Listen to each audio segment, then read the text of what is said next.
Yan, maliwalas yung panahon ngayon. Maganda. Medyo maulap pero walang ulan. Tamang-tama, magluluto tayo ngayon. Magluluto tayo ngayon ng ginataang saging. Kaya gataan natin guys itong saging na saba. Ito yung lubi-lubi na nakuha ko kanina dyan sa may bakuran. Tamang-tama, isasahog natin dun sa sa ginataang saging. Ito, nadalatan ko na. Yan.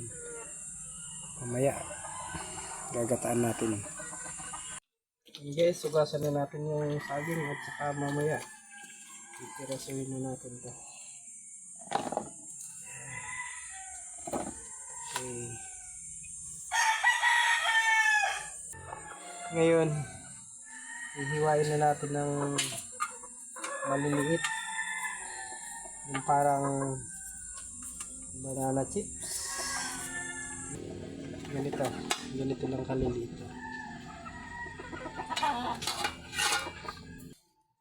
Ito naman guys yung lubi-lubi. Sarap tong sahog or isama dun sa sa ginatang saging.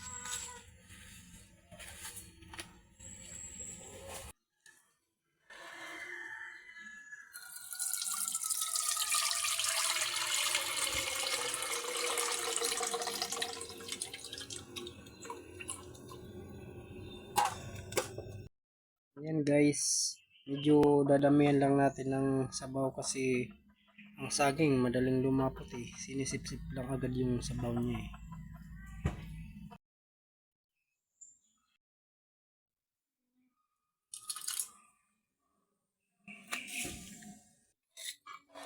Ayan guys, lulutuin na natin yung ginataang saging. Dito sa amin sa Bicol, kadalasan ng mga ulam niluluto gamit ang nyug. Kadalasan ng ginataan dito eh. Kasi siguro dahil sa maraming nyug dito, kaya yun yung natutunan ng mga ninuno namin dito. Marami kasing puno, very abundant yung nyug dito. I think naman may magandang benepisyo yung nyug sa ating kalusugan. Kasi sa pagkakaalam ko may mga vitamins din at saka minerals. Yun nga lang, wag lang sobra. Yung tama lang. Ito, hihintay natin kumulo siya at saka ilalagay na natin yung gulay at saka yung saging. Hintayin lang natin itong kumulo mga guys. Ilalagay na natin yung lubi-lubi.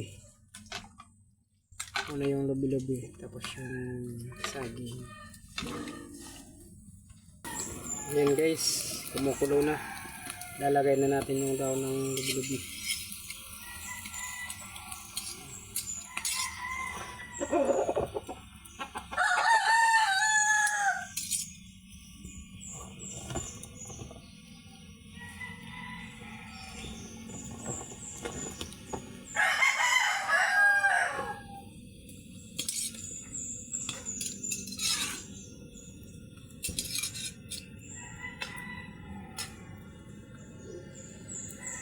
Yan muna natin kumulo ng konti. Saka isusunod na natin yung saging. Ilagay na natin guys yung saging. Ihiwa natin.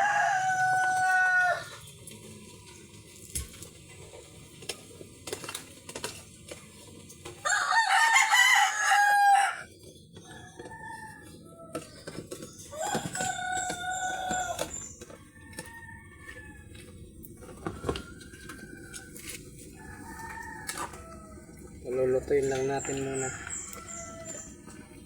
Takpan muna natin.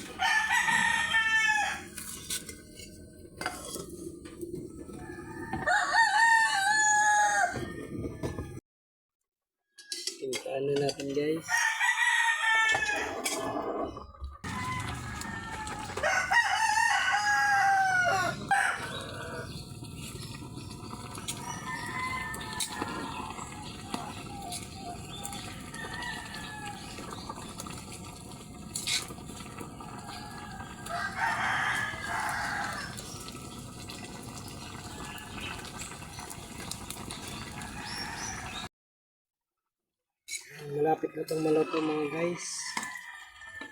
Maya maya hahangoy na natin.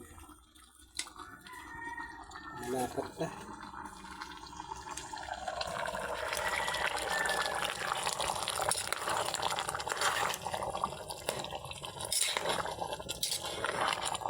Ito na to.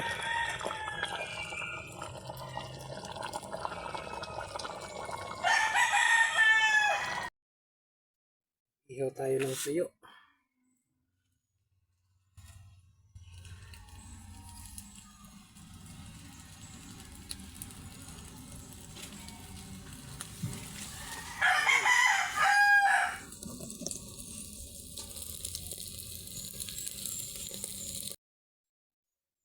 Ready nang kumain. May tuyo at saka yung ginataang saging with lubi-lubi at saka kanin.